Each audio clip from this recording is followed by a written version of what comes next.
আসসালামু আলাইকুম দর্শক। আইএমকে ফিনটেক স্কুলে আপনাদের স্বাগত। আজকে আমরা আপনাদের সামনে বেসিক্স অফ ফান্ডামেন্টাল অ্যানালাইসিস কোর্সের অষ্টম ক্লাস নিয়ে হাজির হয়েছি।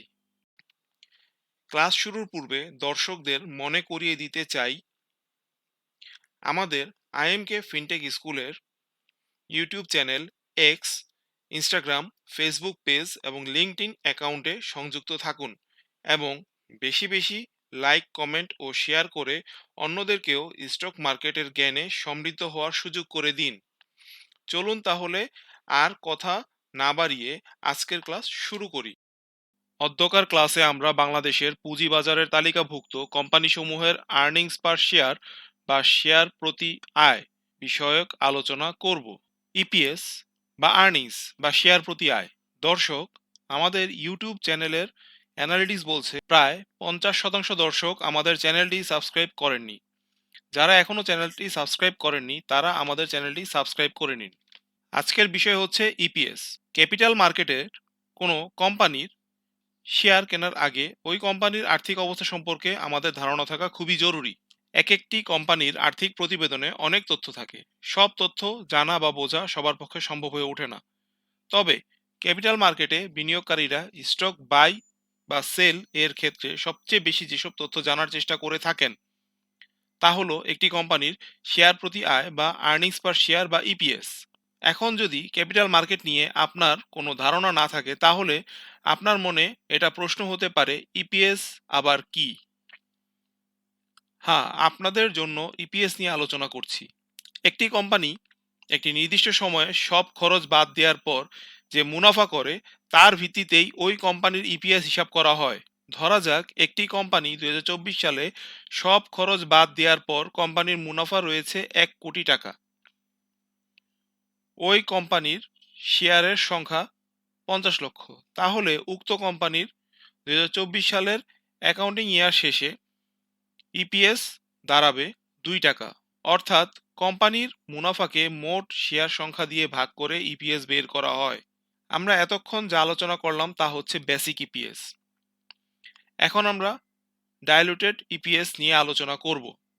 ডাইলুটেড ইপিএস কেন হিসাব করতে হবে বা জানতে হবে? কারণ যদি কোনো কোম্পানির কনভার্টেবল প্রিফার্ড শেয়ার বা কনভার্টেবল বন্ড ইস্যু করা থাকে তাহলে ওই কোম্পানি এই ডায়ালুটেড ইপিএস আমাদের হিসাব করে বের করে নিতে হবে, কারণ ডায়ালুটেড ইপিএস সবসময় বেসিক ইপিএস এর সমান বা কম হবে।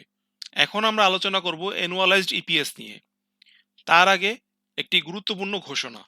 আমাদের চ্যানেলের পক্ষ থেকে essentials of stock investing and trading নামে একটি কোর্স অফার করা হচ্ছে, যা আগামী 3 জানুয়ারি 2025 থেকে প্রথম ব্যাচ শুরু হতে যাচ্ছে। যারা প্রথম ব্যাচে অংশগ্রহণ করবেন শুধু তারা 50% ছাড়ে এই কোর্স করার সুযোগ পাবেন।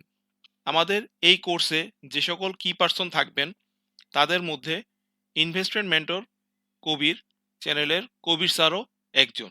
আর একটি গুরুত্বপূর্ণ বিষয় হচ্ছে, আপনারা কোর্স করতে চাইলে আমাদের ইমেল করুন এবং ফিরতি ইমেলে আপনারা কোর্সের ডিটেল ইমেল পাবেন। আর কেউ যদি ইমেল করতে না চান তাহলে আমাদের কমেন্টসে আপনার ইমেল অ্যাড্রেসটি লিখুন এবং আমরাই আপনাদের ইমেলে কোর্স ডিটেলস ইমেল করব এবং আপনাদের ইমেল অ্যাড্রেস পাবলিকলি কোথাও প্রকাশ করা হবে না। তাই দেরি না করে এখনই ইমেল করুন এবং কোর্সের জন্য এনরোল করুন। Current EPS.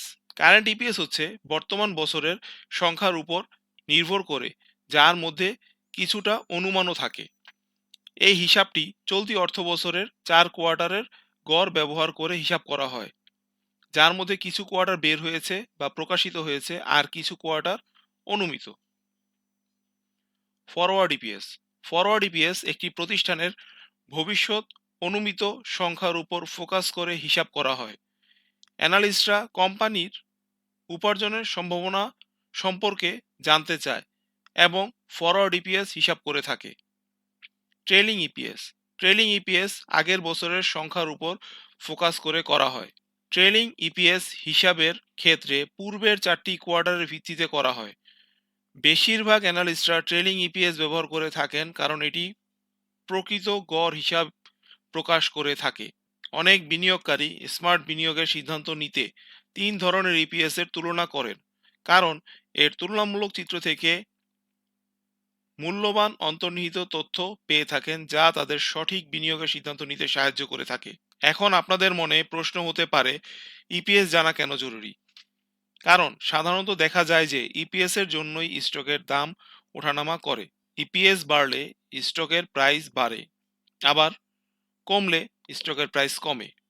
আরো সহজে বললে বলতে হবে, ইপিএস ভালো মানে কোম্পানির ব্যবসা ভালো, আর ইপিএস খারাপ মানে কোম্পানির ব্যবসা খারাপ।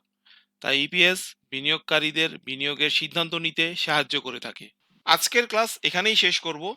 ক্লাস শেষ করার পূর্বে আরেকবার মনে করিয়ে দিতে চাই, আপনারা আমাদের YouTube channel, x, Instagram, Facebook page এবং লিঙ্কডইন পেজে সংযুক্ত থেকে নিজেকে স্টক মার্কেটের জ্ঞানে সমৃদ্ধ করুন এবং বেশি বেশি শেয়ার করে অন্যদেরকেও স্টক মার্কেট সম্পর্কে জানতে সাহায্য করুন।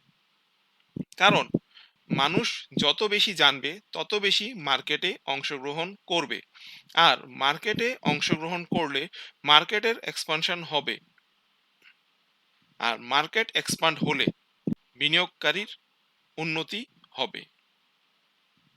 তবে সর্বোপরি কথা হচ্ছে, পুঁজিবাজার ঝুঁকিপূর্ণ, জেনে ও বুঝে বিনিয়োগ করুন। ধন্যবাদ দর্শক, আল্লাহ হাফেজ।